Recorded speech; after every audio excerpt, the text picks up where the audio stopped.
Sí,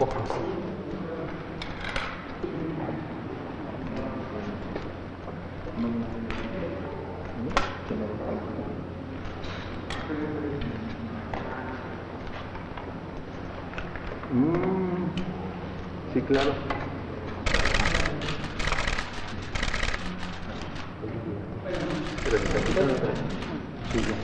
¿Estás viendo la conferencia?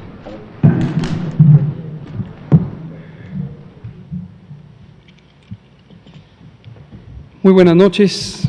Son las 19 horas en punto del martes 11 de agosto de 2020.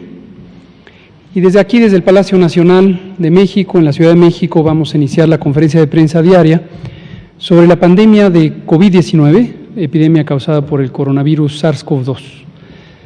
Hoy estamos con el maestro Zoe Robledo Aburto, director general del Instituto Mexicano del Seguro Social, y vamos a centrar la conferencia en dos elementos. El primero, el informe técnico de todos los días, que presentaré yo en unos minutos, y el segundo, el maestro Zoe Robledo nos presentará mayores detalles de lo que presentó esta mañana en la conferencia matutina del presidente sobre la condecoración Miguel Hidalgo, qué significa, cómo se hará el proceso, y vamos a tener un video y una demostración práctica de cómo la ciudadanía puede contribuir a este premio.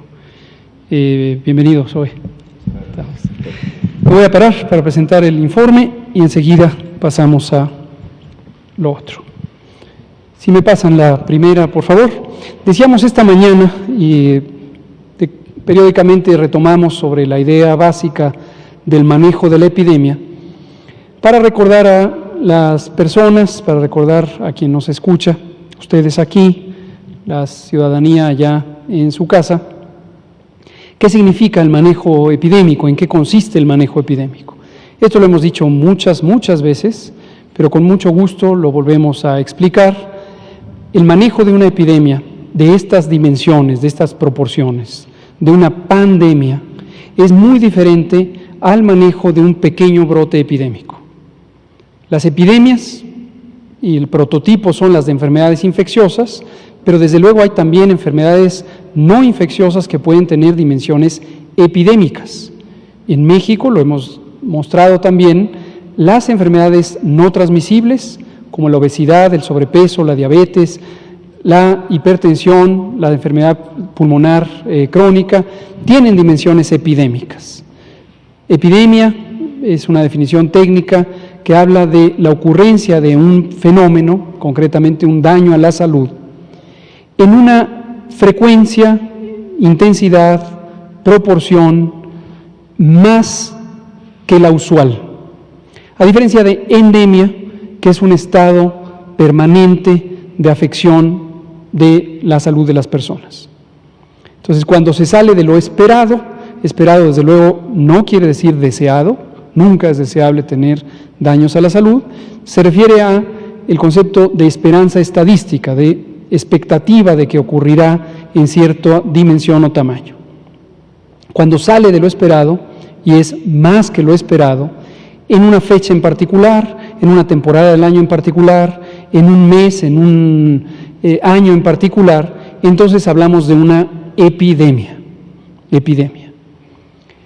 Por mucho tiempo se usa de manera suelta o indiscriminada sustitutos de la palabra epidemia al referirse, por ejemplo, a los brotes. Y hay la calificación de brote epidémico.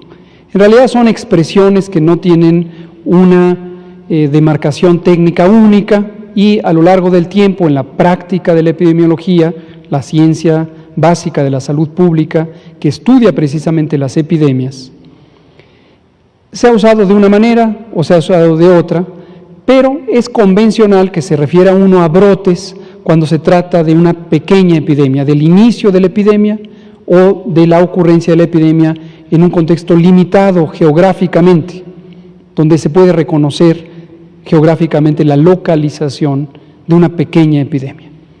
¿Por qué digo todo esto? Para retomar una idea que comentamos hace varias semanas o meses sobre la expectativa de una epidemia como esta, de una epidemia de esta dimensión.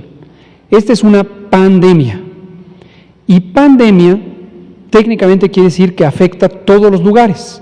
Viene de una raíz del griego que es pan, quiere decir todos. Lo mismo, la definición de pandemia ha tenido muchas variantes en la literatura técnica, científica de la epidemiología o su utilización en la aplicación por los organismos internacionales. Entonces, no hay una definición única. Hay quien se refiere como pandemia a la afección en todos los continentes, hay quien se refiere a más de un continente, hay quien se refiere a 2 o más continentes, y así hay distintas concepciones. La más aceptada en general es cualitativa y se refiere a una epidemia generalizada por todo el mundo, aunque no hay un requisito específico de un número de países o un número de continentes para considerarla pandemia. Arbitrariamente la Organización Mundial de la Salud ahora considera 2 o más continentes. El punto al que quiero compartirles ahorita, que ya lo habíamos dicho antes, es la expectativa sobre cómo es el manejo de una epidemia y si la expectativa puede incluir la idea de eliminar la epidemia, suspender la epidemia por una acción dirigida, gubernamental o social o por una intervención específica. Y la respuesta es no. Desafortunadamente, una pandemia, una epidemia de estas dimensiones, difícilmente podría tener un mecanismo de control inmediato, directo, en el que por una acción técnica, administrativa, una intervención del gobierno o de los gobiernos, pudiera cancelarse la dinámica de transmisión. ¿Y a qué nos referimos con dinámica de transmisión? A la propagación de la enfermedad en el tiempo, los contagios entre una persona a la otra a lo largo del tiempo y en el territorio, como en distintas localizaciones se van presentando casos de enfermedad, brotes, contagios y desde luego hospitalizaciones y eventualmente los desenlaces fatales. Lo que se puede hacer con una epidemia de esta dimensión, a diferencia de lo que se puede hacer con un pequeño brote, por ejemplo, un brote de hepatitis A en una comunidad, en un poblado o incluso en una colonia o varias colonias de una ciudad. En esos casos localizados, estos brotes, la acción de la salud pública puede contener el brote físicamente y lograr eliminar la fuente de transmisión. En el ejemplo que estoy dando de hepatitis A, es agua contaminada con el virus de la hepatitis mayormente, a veces alimentos también, pero sobre todo agua. Entonces se puede contener. Un brote de una enfermedad prevenible por vacunación, sarampión por ejemplo, al inicio del año tuvimos algunos brotes de sarampión, precisamente aquí en la Ciudad de México, se puede hacer una contención basada en vacunación de personas susceptibles alrededor de la localización geográfica del brote, de la casa en donde ocurrió el caso, del conjunto de casas, de la colonia o incluso un segmento de la ciudad. Pero insisto en caracterizar a una epidemia localizada, brotes, que son susceptibles de ser controlados por una acción directa y contenidos y eliminados. Pero es muy distinto el caso de una pandemia.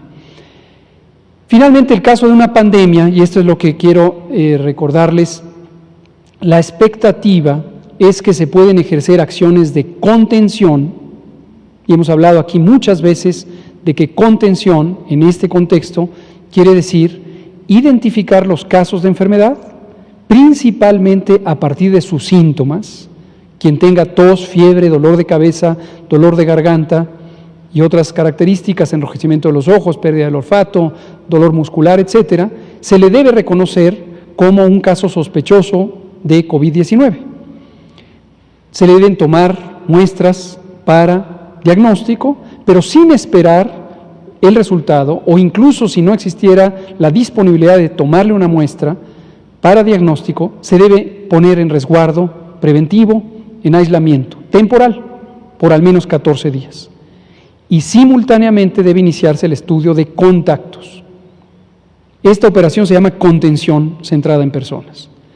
Y les recuerdo que esta contención centrada en personas está en el lineamiento de vigilancia y control dispuesto desde febrero, y a lo largo de todo este periodo, durante la jornada de sana distancia, durante el periodo de nueva normalidad, es una instrucción técnica específica para que sea ejecutada en las 32 entidades federativas. Y también les recuerdo que hay una responsabilidad directa de la autoridad sanitaria estatal, todos y cada uno de los gobiernos estatales, para ejecutarla. Donde se ha logrado ejecutar es porque ha habido la capacidad, la voluntad, la decisión de hacerlo. Donde se ha hecho menos o no se ha hecho, hay una omisión de procedimientos. No necesariamente es por mala voluntad, puede ser porque no hay la capacidad instalada de hacerlo.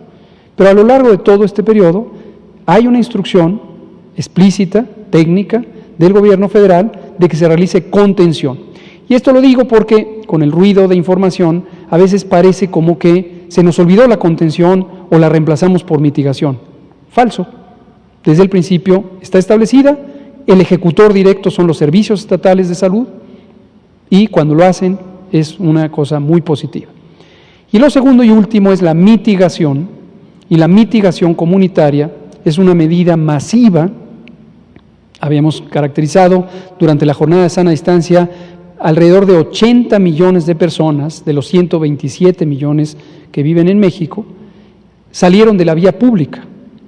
Y es una medida que, aunque es relativamente imperfecta, porque no se logra que todas y cada una de las personas se queden en casa, como es tan voluminosa en términos del número de personas que participan, es como si a todos simultáneamente se les hubiera dicho: son sospechosos de tener COVID, quédense en casa. Y el resultado neto de una medida de mitigación masiva es la reducción de la velocidad de la epidemia. Y lo que se logra es lo que hemos dicho, mostrado, ilustrado, presentado repetidamente, que es el aplanamiento de la curva. En lugar de tener una epidemia explosiva, tenemos una epidemia lenta, lenta, lenta, lenta. El objetivo es que no se saturen los servicios de salud y se salven vidas en la parte evitable de la mortalidad, que es aquella que depende de que se tenga la capacidad de atención a las personas. Y desafortunadamente hay una parte no evitable desde el punto de vista médico, porque el virus causa daño pulmonar extenso y puede causar la muerte.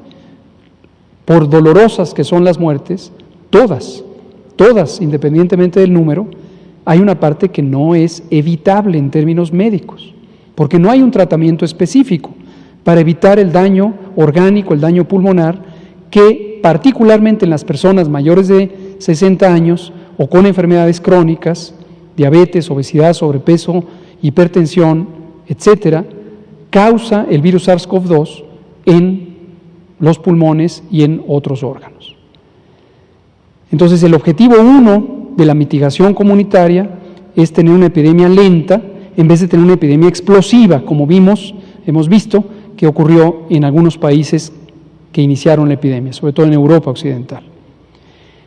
Una parte que además hay que hacer es expandir la capacidad hospitalaria, y hemos mostrado, hoy lo volveré a mostrar, que hemos expandido la capacidad hospitalaria para tener suficientes camas sumadas con equipos de atención, médicos, ventiladores, etcétera, para atender a las personas.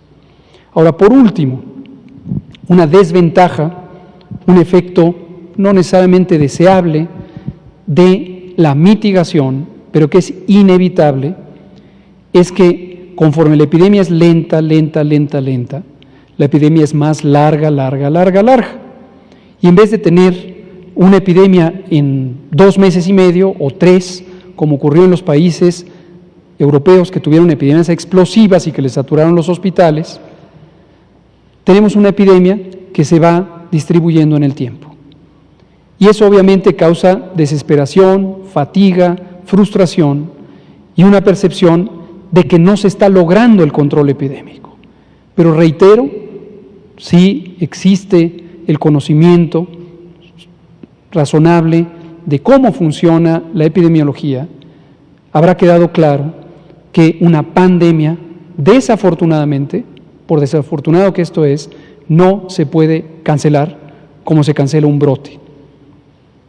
Quería recordarles esta idea, la conversamos esta mañana en la conferencia matutina. Vámonos al informe técnico. 73 días de nueva normalidad, este proceso en donde una vez terminada la jornada nacional, se dispuso que hubiera variabilidad estatal en el manejo de la epidemia, de acuerdo a lineamientos generales que provienen de un único semáforo nacional de evaluación de riesgo, lineamientos generales sobre actividades económicas y sociales y responsabilidades directas de carácter administrativo de los gobiernos estatales, que por ley son autoridades sanitarias, para disponer libremente, pero con una guía general federal, cuáles son las actividades concretas que deben abrir en cada momento. Y lo mismo, lo reiteramos, pero a veces pareciera que hay gente que no quiere quedarle claro. Si se decide abrir una fábrica que produce elementos que no fueron considerados actividades esenciales, en un momento que se recomendó que no ocurriera, o si se abren bares o restaurantes o salones de fiestas, en momentos en que se recomendó por la evaluación de riesgo que no ocurriera, la persona responsable de esa decisión está contribuyendo a que no se controle la epidemia. Si se mantiene coherencia con las disposiciones generales y la evaluación de riesgos, se contribuye a que se controle la epidemia. Sin embargo, estas son decisiones soberanas de la autoridad administrativa estatal y es importante que exista el margen de maniobra. Ahora, también, como una vez más lo decimos, no debe sorprendernos que de pronto la epidemia repunte y baje, repunte y baje, repunte y baje en un territorio específico, por ejemplo un municipio o un estado completo. Eso va a pasar. Y no necesariamente debe ser criticado o considerado como un error en el manejo epidémico, porque la responsabilidad de los gobiernos estatales es muy grande e incluye el control de la epidemia o la mitigación de la epidemia, pero también el cuidar la economía de los estados. Y en todo momento hay una tensión, un irremediable dilema entre proteger la salud y la vida de manera directa, evitando contagios o reduciendo la frecuencia de contagios, y por el otro lado, proteger la salud y la vida también en la medida en que se mantenga la economía y ésta no afecte a los seres humanos, a las familias, a las comunidades. La siguiente, por favor. Vámonos de corrido con la información que esta misma mañana presentamos, o está actualizado a los datos de hoy por la tarde o por la mañana con el corte de mediodía. Y vemos lo que hemos estado comentando. Me enfoco, ya todo el mundo sabe cómo es una curva epidémica, el tiempo que se va midiendo en este caso en semanas, por supuesto se puede hacer por día, por hora, por minuto o por mes, por año, dependiendo cuál es la dimensión de tiempo que interesa. Está cortado a partir de la semana 10, el resto de la 1 a la 10 es irrelevante porque no había ningún caso. Esto es la primera semana de marzo. Y el número de casos, en este caso son casos que han sido documentados. Aprovecho, este es día de recordatorios. Hemos dicho también extensamente que la vigilancia epidemiológica no pretende contabilizar todos y cada uno de los casos, ni en México ni en ningún país del mundo. No pretende, no es propósito de la vigilancia epidemiológica contar todos y cada uno de los casos. Habíamos usado la palabra, la volvemos a decir, este es un fenómeno inconmensurable, es tan grande que no se puede medir de manera directa y pretender hacerlo es un despropósito técnico que no sirve de gran cosa. Me enfoco aquí, desde la semana 27, tenemos que la cantidad de casos registrados, este es el segmento de los negativos, pero que fueron casos sospechosos, estos son los sospechosos esperando resultado de la prueba, y estos son los confirmados. La cantidad fue semejante en estas 4 semanas, la 27, la 28, la 29 y la 30. Y en la 31 tenemos una reducción que todavía está sujeta a ajuste en la medida en que va llegando información por la fecha de inicio de los síntomas de estos casos. Entonces, no sorprendería que esta barra alcance a esta, quizá quede un poco menor, o incluso que la sobrepase un poco, pero en términos generales pareciera existir una tendencia ya de estabilidad en el acontecer epidémico. Las sumas siempre están allá abajo, la información que hemos presentado siempre la seguiremos presentando y está disponible también en los múltiples mecanismos de información que tenemos en el portal coronavirus.gov.mx. Más de 1.100.000 personas han sido estudiadas. La siguiente. Vamos a pasarnos aquí a la estimación. En la estimación consideramos no solamente los casos confirmados que ya fueron estudiados con laboratorio y fue confirmado que tenían infección por el virus SARS-CoV-2, sino una proporción de aquellos que tuvieron síntomas, fueron registrados, se les tomó una prueba y estamos esperando el resultado de la prueba. Y este resultado puede tardar en promedio 7 días, en algunos casos más de 7 días, pero nos anticipamos multiplicando el número de casos que esperan prueba por el porcentaje de positividad. ¿Cuántos sabemos que por semana y por estado, hasta la semana de la que está hablando, habrían resultado positivos? Eso amplifica el número, por supuesto, tanto en las defunciones como en los casos estimados. Y vemos que la tendencia aquí es esta, con una reducción de menos 17%, ayer era menos 20% y anteayer era menos 21%. Y como hemos dicho, esto se va a ir rectificando, pero posiblemente no llegue a ser otra vez la tendencia a la alza. Y el otro indicador importante es qué proporción de los casos existen en este momento. De los 127 millones de personas que vivimos en México, ¿cuántas hay en este momento que han sido registradas o estimadas con COVID en este momento? En las últimas 2 semanas, incluido hoy, que estamos en la semana 33, un poco más de 40,000. Un poco más de 40,000. Y aquí volvemos a decir un concepto, esta idea de ir sumando los casos y que ya van 425,000, es un mensaje, por supuesto, bienvenido el que lo quiera seguir diciendo, pero técnicamente no tiene un significado útil, porque no es una enfermedad crónica. La enfermedad dura 14 días, los casos leves, en promedio 21 días para los casos graves, y desde luego hay personas que fallecen.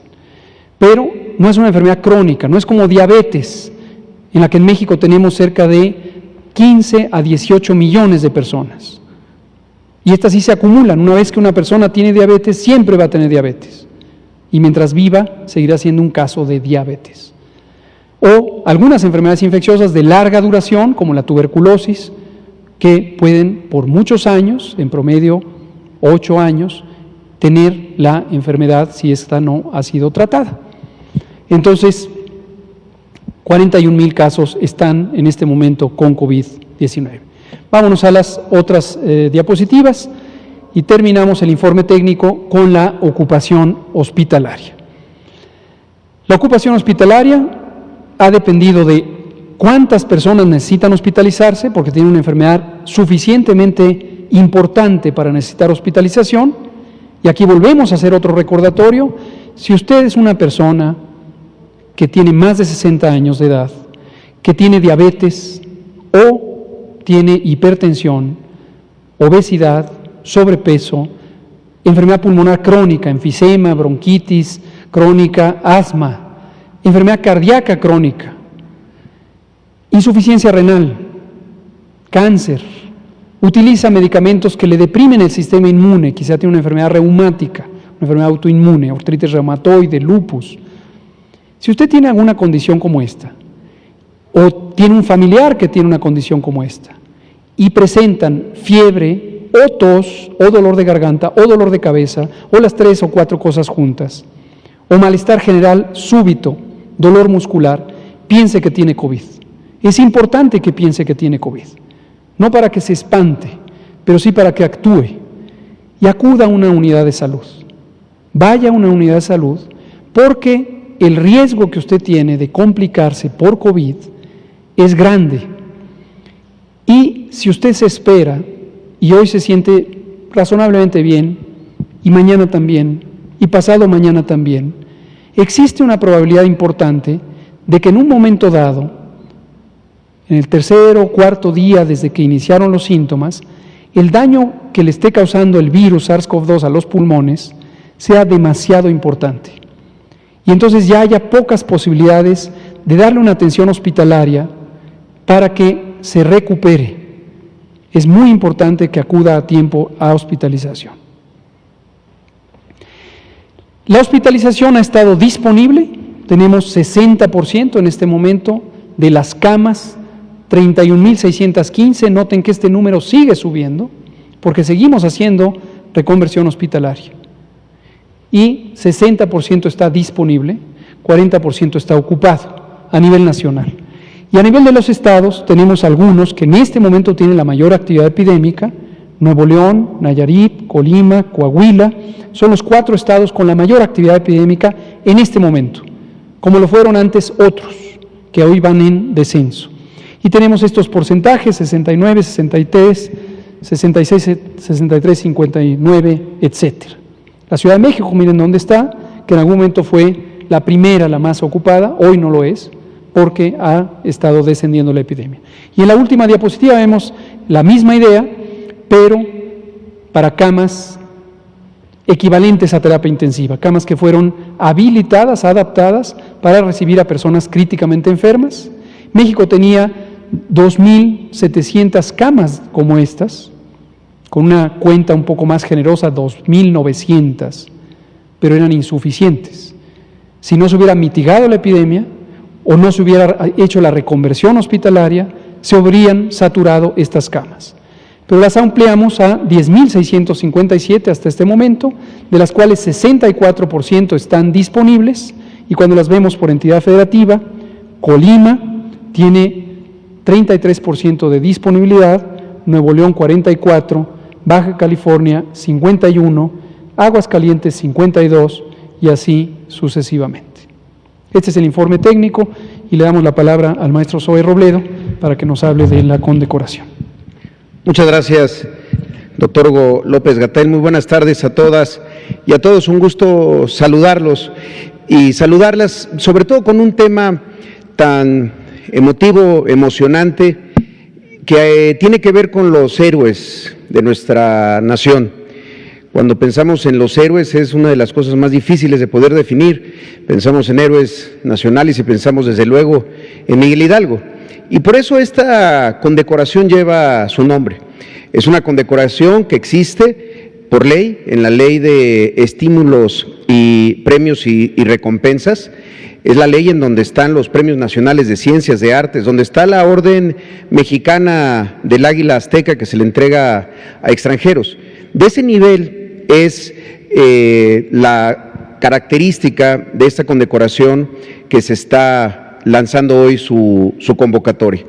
Cuando hacemos el reconocimiento al personal de salud que está en esa primera línea de batalla, que lleva ya varias semanas trabajando, exponiéndose, tomando riesgos, poniendo en riesgo también a veces a su familia, todos los reconocemos como héroes, pero hay que tratarlos como héroes. Y por eso en esta ley se establece cuáles son las características de alguien que recibe la condecoración Miguel Hidalgo. Y uno de los primeros elementos, cuando recibimos esta instrucción, todos quienes integramos el sector salud por parte del presidente López Obrador, y a su vez el doctor Jorge Alcocer nos dio este encargo, uno de los primeros elementos que había que resolver era, bueno, ¿y quién determina qué médico, qué médica, qué enfermera o qué enfermero son o han tenido una conducta ejemplar? ¿Quiénes son aquellos que han llevado a cabo actos de heroísmo de difícil repetición? Así lo dice la ley. Y vaya que eso es una tarea complicada, y creímos que, como en muchas otras cosas, la mejor forma de resolverla era de manera democrática. Es decir, que fueran los pacientes que han estado en alguno de estos hospitales que han atendido COVID de manera muy importante, quienes decidieran, porque ellos son los que saben, ellos son los que estuvieron ahí. Y también poderle dotar de esta posibilidad de postular, de ser electores, por así decirlo, al propio personal de salud, a los compañeros, a las compañeras, a quienes también pudieron haber visto que alguien estaba llevando a cabo un acto o teniendo una conducta destacada, ejemplar. Entonces, lo que hoy se anunció fue la convocatoria. Hoy se abrió esta convocatoria. Déjenme decirles que a este momento llevamos 165 registros ya. para estas dos primeras categorías, estas dos primeras órdenes, digamos, que establece la ley. El grado de collar, que es el grado más alto y que establece específicamente por ley que es para actos heroicos de difícil repetición, y el grado cruz, que establece también la ley, es para conductas ejemplares. Entonces, hoy es lo que quisimos presentar aquí y dar una suerte de paseo por la forma como alguien va a poder postular. Primero que nada, decirlo, no todos son electores en el país, lo son el personal de salud que está trabajando en esos mismos hospitales y los pacientes recuperados de COVID-19. Entonces, para el grado collar, los candidatos son médicas, médicos, enfermeras, enfermeros que están en los equipos COVID. Lo mencionaba hace un momento el doctor Hugo López-Gatell. Una cama de hospital con un ventilador es operada, es atendida por un equipo COVID.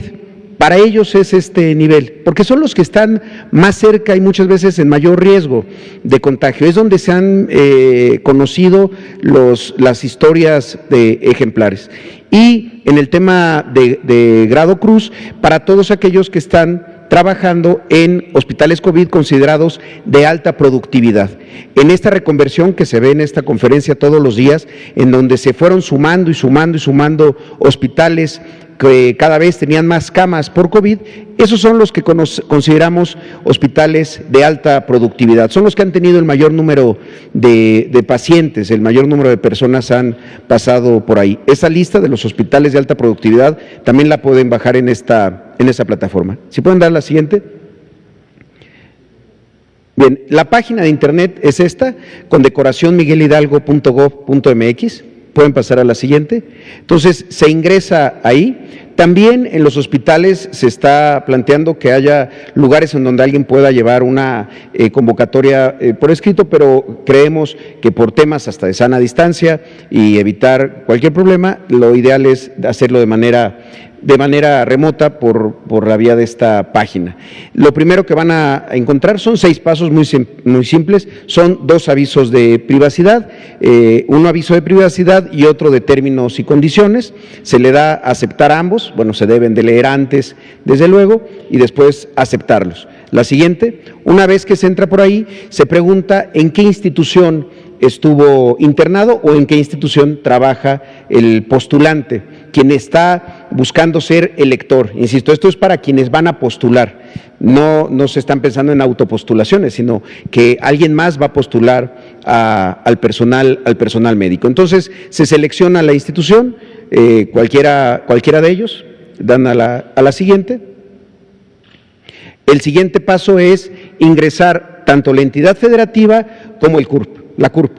Ahí es donde nosotros podemos filtrar que los que son electores de esta condecoración sean las personas correctas, porque todas las instituciones de salud tenemos este dato. En eso somos coincidentes, no estamos pidiendo en el caso del IMSS el número de seguridad social o del ISSSTE, no, es la CURP. Ahí es donde se puede filtrar, porque con la CURP sabemos que esa persona o trabaja en el sector o estuvo en algún momento en un hospital por COVID. Se da la entidad, ahí en el momento que se da la entidad y ya habiendo dicho en qué institución se atendió, aparecen los hospitales de esa entidad y de esa institución, se ingresa cuál fue, después la CURP, el nombre, el apellido paterno, el apellido materno y bueno, estos CAPTCHA que son para evitar que haya robots intentando entrar. Es algo muy común en cualquier página de internet. Se ingresan estos cuatro datos, se verifican, la siguiente, después se busca o registra el médico personal al que se quiere postular.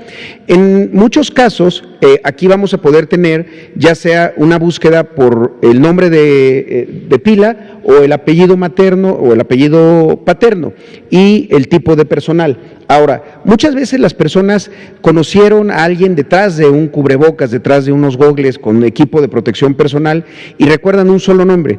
Entonces, también se puede hacer por la vía de un registro si los nombres en los que aparecen no apareciera el personal o la persona a la que se quiere postular.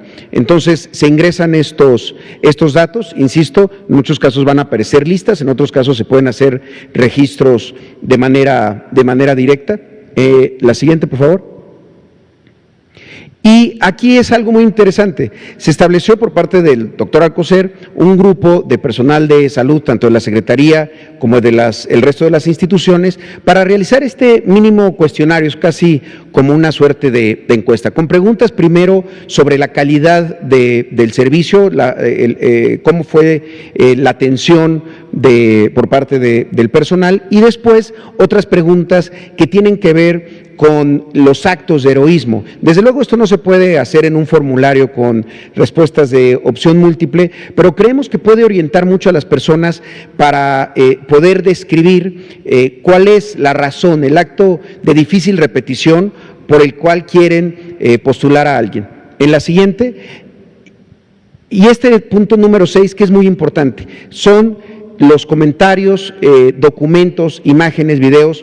Son totalmente opcionales, no se necesita tener una foto, tener un documento, pero sí queremos pedirle a la gente que elabore y que escriba cuál fue ese acto, cuál fue esa conducta que le pareció heroica de un personal de salud, de una persona que lo atendió en este difícil tránsito por una enfermedad como es la COVID. Entonces, se ingresa ahí, estamos seguros que aquí es donde vamos a tener estas grandes historias de heroísmo, grandes, no anécdotas, porque dejan de serlo y empiezan a formar parte también de la memoria de nuestra nación, y también la posibilidad de ingresar cualquier tipo de documento que el postulante considere valioso.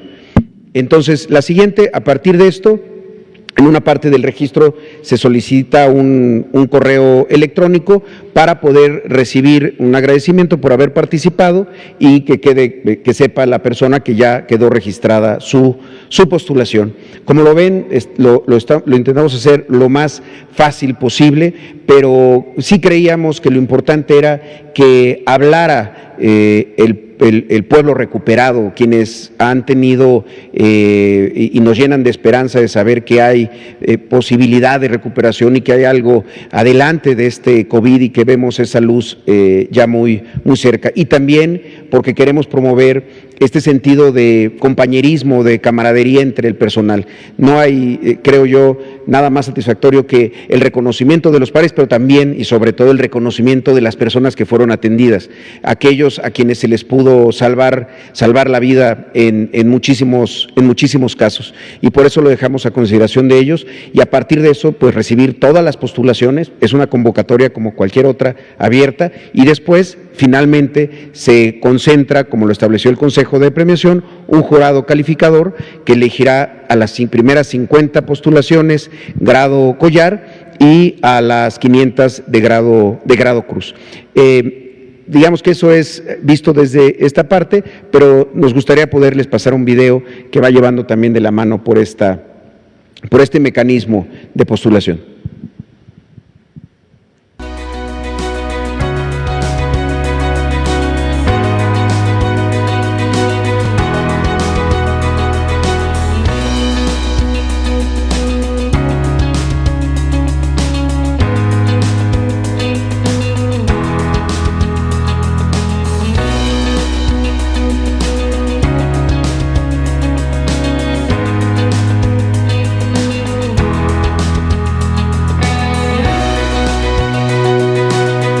El número de matrícula es para el personal de salud.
pues era lo que les queríamos presentar el día de hoy. Estamos muy entusiasmados, insisto, también por la colaboración de otras instituciones como el Instituto para Devolver al Pueblo lo Robado, que es la institución que dio los recursos a la Secretaría de Gobernación para los estímulos económicos que acompañarán esta condecoración, y también el apoyo y el entusiasmo que ha mostrado Carmen Tapia, que es la artista que elaboró esta condecoración, Miguel Hidalgo. Pues muchísimas gracias y buenas tardes. Muchas gracias, maestro Zoe Robledo, director general del Instituto Mexicano del Seguro Social. Vamos a pasar a las preguntas. Habíamos dicho que Araceli Aranday quedó pendiente, ¿verdad? Ajá. Y luego Juan Carlos Machorro. Gracias. Pues nada más preguntarle, quedó pendiente ayer que nos platicara la reunión que tuvo por la tarde, y aprovechando que también está aquí el director del IMSS, si me lo permite, la COFESE anunció una investigación sobre empresas y personas que causaron daño al IMSS. Si nos puede decir cómo va esta investigación. Gracias. Gracias, Araceli Aranday, de Canal 11. Tuvimos ayer, el lunes, la reunión programada no de CONAGO, no de la Conferencia Nacional de Gobernadores, sino de la Comisión Consultiva de Salud Pública del Consejo Nacional de Salud. El Consejo Nacional de Salud, para quien no esté familiarizado con él, es un órgano de coordinación del Sistema Nacional de Salud. No es una autoridad sanitaria, no confundirlo con el Consejo de Salubridad General, que sí es una autoridad sanitaria. Y el Consejo Nacional de Salud, que se estableció en 1997, cuando se descentralizó la Secretaría de Salud y se crearon 32 secretarías estatales de salud, es un órgano que coordina a la Secretaría de Salud Federal, las 32 secretarías estatales de salud y las instituciones nacionales de salud, el Instituto Mexicano del Seguro Social, y participa su titular, aquí el maestro Zoe Robledo, el ISSSTE, los servicios médicos de Pemex e incluso los servicios de las fuerzas militares, SEDENA, Secretaría de Marina y el Instituto de Seguridad Social de las Fuerzas Armadas y la Fuerza Aérea Mexicana. La reunión fue porque ese es el foro técnico de coordinación apropiado para resolver las precisamente aportaciones de los estados o de las instituciones nacionales de salud. Y en la reunión con los gobernadores y la gobernadora de Sonora y la jefa de gobierno de la Ciudad de México, a lo largo de varias semanas, llevamos ya 10 o 12 semanas donde hay conversaciones semanales, ahí se identificó que valía la pena tener una conversación sobre el semáforo de riesgo COVID. Dado que es un foro técnico constituido por las y los secretarios estatales de salud, los titulares de las instituciones de salud nacionales, y la reunión fue muy amigable, como suele serlo, muy constructiva, como suele ser la actitud de todas las secretarias, secretarios de salud y por supuesto nuestros colegas nacionales, de instituciones nacionales, y hubo aportaciones valiosas. Ya nos habían mandado 11 entidades federativas algunas sugerencias. Jalisco, se lo agradecí públicamente en la sesión, se lo vuelvo a agradecer. Ahorita tenemos a 3 de nuestros directores conocidos por ustedes, el doctor Alomía, el doctor Ricardo Cortés y el doctor Rubí López Ridaura, en reunión con el secretario de Salud de Jalisco, el doctor Fernando Petersen, le mandamos saludos, y están trabajando porque Jalisco nos hizo una aportación más sustanciosa que nos pareció muy buena. Fueron una reunión sobre dengue, pero están aprovechando para trabajar este tema. Y mañana el Consejo Nacional de Salud resolverá sobre la versión final del semáforo de riesgo COVID y quedará siempre abierta la conversación técnica para irlo mejorando o irlo adecuando a los distintos momentos que requiera la epidemia. Esa fue la síntesis de la reunión. Son cambios menores, se hicieron aportaciones sobre algunos indicadores adicionales. Hay algunos que nosotros ya habíamos considerado, pero no habíamos incluido, como este número RT, el famoso número de reproducción en el tiempo, lo vamos a incorporar. Jalisco hizo algunas propuestas sobre cómo incorporar la dimensión de la mortalidad, entonces se está analizando de qué manera incluirlo, y ese es el tipo de cambios, algunos indicadores, algunos puntos clave o críticos de en dónde se separa el rojo del amarillo, del naranja, etcétera. ¿Ya se tendrían que ver reflejados el viernes? No todavía. No todavía. El jueves tenemos ya convocada la sesión nuevamente con CONAGO para comentarles lo que resuelva el Consejo Nacional de Salud, mañana que se emitirá por votación, que es el procedimiento general de acuerdo. Casi siempre las resoluciones de CONASA, Consejo Nacional de Salud, son unánimes. Veremos cómo sale mañana, no necesariamente tienen que ser unánimes. Y el jueves se les comentará a los gobernadores. Gracias, maestro Sobe. Sí. Muchas gracias. Efectivamente, en días pasados recibimos la notificación de la denuncia que presentó el Seguro Social en 2016. O sea, esto viene de una denuncia presentada en 2016 y resuelve ahora la COFESE estas prácticas monopólicas que dañaron las finanzas del instituto. Lo que está planteando la COFESE en la notificación que nos hace conocer es que esta conducta efectivamente generó un daño patrimonial de cerca de 58.8% de sobreprecio en los temas de laboratorio y banco de sangre, es decir, un monto de 1.200 millones de pesos, ahí ya incluido también la parte que corresponde al ISSSTE. Entonces, para nosotros, pues es bueno saber que a esta denuncia de 2016 por licitaciones que se hicieron entre 2008 y 2015, hoy ya se da una respuesta por parte del Pleno de la Autoridad en materia de competencia económica, y lo que estamos haciendo es analizar qué es lo que sigue. Tenemos que ver también cuál es la definición a partir de esto de la propia Secretaría de la Función Pública, pues para tomar cartas en ese asunto. Todavía habrá más noticias seguramente sobre este tema. La denuncia solo la presentó el IMSS, ¿no? Sí, la denuncia es del Seguro Social. La investigación que hace COFESE da a conocer que también pudo haber prácticas de esta naturaleza en el ISSSTE. Pero la denuncia efectivamente fue del Seguro Social en 2016. Gracias. Juan Carlos Machorro, por favor. Sí, buenas noches. Juan Carlos Machorro, AM de Querétaro.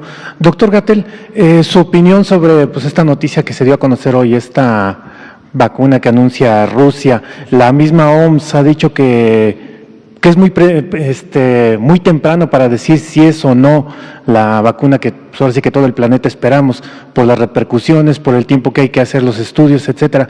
¿Cuál es su opinión de usted cuando México pues está inmerso en otros proyectos de vacunas? Esperemos que si fuera la buena México pues compraría esa vacuna. ¿Cuál es la opinión de usted? Y si me permite rapidísimo al maestro Zoe, ayer vino la directora del Hospital General y nos habló que estaban desacoplando parte del área COVID de esta institución porque nunca tuvieron saturación. El IMSS en algunas de sus otras instalaciones ha desacoplado áreas COVID porque no se han llenado. Y una cuestión, ¿no es muy temprano ya estar haciendo eso ahorita? Gracias. Sí. Muchas gracias. ¿Quieres comentar? Sí. Bien, la verdad que uno de los elementos que nos tienen más satisfechos, para decirlo de alguna manera, como sector, es la integración de todas las instituciones en la toma de decisiones. Por eso, cada que vemos reflejado aquí los temas de la tasa de contagio, el trabajo que ha hecho la Secretaría de Salud y la Subsecretaría de Promoción de la Salud por parte del doctor López Gatell, y luego también la parte de la reconversión que hemos llevado a cabo las instituciones, pues nos sentimos muy bien representados. Lo digo porque el tema de la desreconversión, como se le llamó inicialmente, hoy retorno a la normalidad en la atención médica, es decir, cómo vamos a empezar nosotros también a regresar a nuestras actividades regulares, es un tema que se está viendo de manera sectorial. No hemos propiciado nunca, ni lo haremos, una medida unilateral por parte de una institución en donde de repente el Seguro Social diga, yo dejo de atender COVID aquí y regreso a mis actividades, sino que se está haciendo a partir de grupos de trabajo que ha instruido el doctor Alcocer como pues cabeza del sector. En este caso el ISSSTE encabezó el trabajo. Todavía el lunes tuvimos una sesión de trabajo larga, importante, sobre los temas de desreconversión, porque así como fue importante y quizá la piedra angular en la parte de atención médica, la reconversión hospitalaria y hacerla de manera progresiva y ordenada, lo va a hacer de la misma manera cuando empecemos a retornar a nuestras acciones y actividades regulares. Lo han escuchado aquí, hemos hecho muchas estrategias para poder disponer de estas camas, desde cuestiones que tienen que ver con la subrogación de algunas atenciones por parte de los hospitales privados. Pongo el ejemplo de de la atención obstétrica, las mujeres embarazadas del Seguro Social que han ido a hospitales privados y ahí se han llevado a cabo los partos, las cesáreas, hasta otro tipo de atenciones en urgencias quirúrgicas no complicadas, así como el uso de otras instalaciones. Entonces, todo el tema de este retorno en la atención médica, lo estamos viendo de manera conjunta. Entonces, y a partir de eso se establecerán lineamientos sectoriales en donde vamos a seguir haciendo esa desescalada, por decirlo de alguna manera, de manera progresiva y ordenada. Pero hasta este momento nosotros hemos mantenido esta reconversión, incluso en algunos lugares seguimos creciendo porque así lo consideramos todavía necesario. Gracias, maestro Zoe Robledo. Sobre la vacuna o las vacunas, este fenómeno va a estar ocurriendo, que de repente un laboratorio, o en este caso un país, pero que finalmente es un laboratorio en ese país, en Rusia, anuncie que ya tiene la vacuna. Lo hemos estado viendo con las distintas vacunas, hay más de 147 productos, como lo expuso hace unas semanas el doctor Alcocer, que están en alguna fase de investigación, desde el concepto básico, un ensayo molecular, hasta la investigación clínica. Recordar, para aquellas personas que no estén familiarizadas, la investigación en el desarrollo de productos farmacéuticos, incluidas las vacunas, tiene un bloque grande de investigación en donde es fuera de sujetos humanos. Eso se llama investigación preclínica. Y es desde moléculas, y matraces y pipetas y biología molecular, hasta posiblemente ensayos en animales. Algunas de las vacunas ya llegaron incluso a experimentos en macacos. ¿Qué animal se utiliza? Depende del tipo de vacuna y una serie de cosas. Pero en este caso se han usado macacos rhesus como un animal de experimentación. Todo eso es preclínico. Y luego vienen las tres fases clínicas. La fase 1 está orientada a probar la seguridad, en primer lugar, y en segundo lugar, la posible eficacia a través de un indicador indirecto. Por ejemplo, el desarrollo de anticuerpos o la proliferación de ciertas células del sistema inmune. Y en general, en la fase 1 hay 10, 12, pequeñas decenas de personas. La fase 2 es para verificar el componente de seguridad y se hace con algunas más personas, centenas quizá de personas, y ver otros indicadores de eficacia. Finalmente, la fase 3 generalmente son miles de personas o decenas de miles, 20, 30 mil personas. Se sigue evaluando la seguridad, pero ahora importa ver la eficacia, la posibilidad de que cause un beneficio buscado, pero ya con el desenlace de interés, que en este caso es protección contra la enfermedad o atenuación de la expresión clínica de la enfermedad o prevención de la hospitalización o prevención de la mortalidad.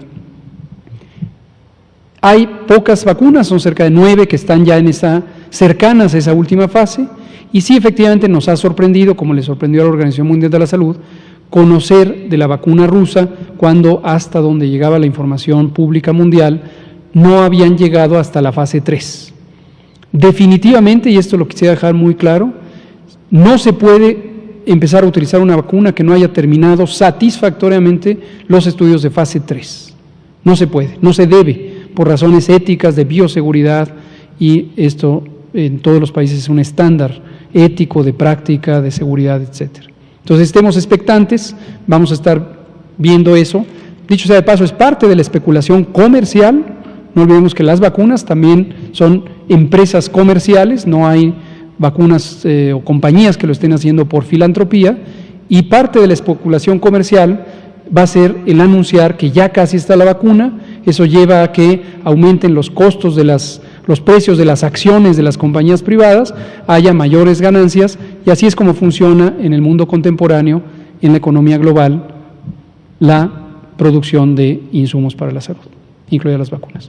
Gracias, Juan Carlos Machorro. Estaba Carlos de 1+1, que quedó pendiente la vez pasada, y acá está nuestro compañero de Grupo Basta, y si hay tiempo nos vamos para atrás. Buenas noches, doctor. Carlos Alvarado del 1+1. Aunado a lo que está usted comentando, hoy escuché en la mañana que sobre todo para la investigación científica de una vacuna deben de pasar más o menos un periodo, en base a lo que usted está diciendo, de 18 meses aproximadamente, por las diferentes etapas que tiene que suceder. Yo quisiera más bien preguntarle, apoyar lo que dice usted, sin embargo, ¿qué dice al respecto de ese tiempo? ¿Todavía nos falta tiempo para concluir? El tiempo lo determina el fenómeno que se quiere prevenir. Cuando es una enfermedad de larga periodo de incubación o donde hay un periodo de exposición en donde es infrecuente que haya exposición, puede requerir periodos más largos. Cuando hay mucha exposición, que puede ser el contexto de una epidemia en curso, es posible que se logre más rápidamente que se complete el estudio. El estudio se determina por el tamaño de muestra. Este es un criterio estadístico, técnico, que se estima cuántas personas se necesitan observar para tener con cierto grado de certidumbre una señal relevante. Por ejemplo, la proporción de personas que desarrollan anticuerpos, o por ejemplo, la proporción de personas que no tienen enfermedad cuando fueron expuestas al virus, ¿no? Entonces, entre más frecuente es el fenómeno, se necesitan tamaños de muestra, es decir, número de personas en el estudio menores. Cuanto más infrecuente es el fenómeno, se necesitan mayores números de personas. Y la duración depende de la velocidad que se van reclutando sujetos voluntarios bajo consentimiento informado. Se les tiene que decir todos los potenciales efectos secundarios y riesgos de la participación en el estudio, y luego hay que observarlos por un periodo relevante para que se concrete la exposición. Por supuesto, por razones éticas obvias, este tipo de ensayos clínicos, estudios clínicos, no involucra la inoculación de la enfermedad. Esto debe quedar clarísimo, pero no todo el mundo está familiarizado con esto. Es el riesgo natural de presentar la enfermedad en el contexto de una epidemia, y aún con ello se contemplan las medidas preventivas generales para todas las personas. Entonces, lo que sí es muy probable es que ninguna vacuna esté lista en el mundo entero antes del final del año. Probable. Ya he dicho, si surge lo contrario, aquí diré públicamente, yo no estaba tan optimista, pero dudo mucho que antes del final de 2020 exista una vacuna ya para uso en cualquier parte del mundo. Gracias.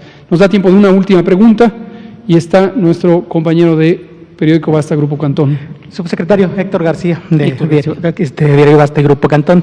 La pregunta es, entre marzo y abril también se llevó a cabo varios casos de sarampión aquí en la Ciudad de México y en el municipio y municipios del Estado de México, pero con la pandemia, bueno, pues se fueron olvidando.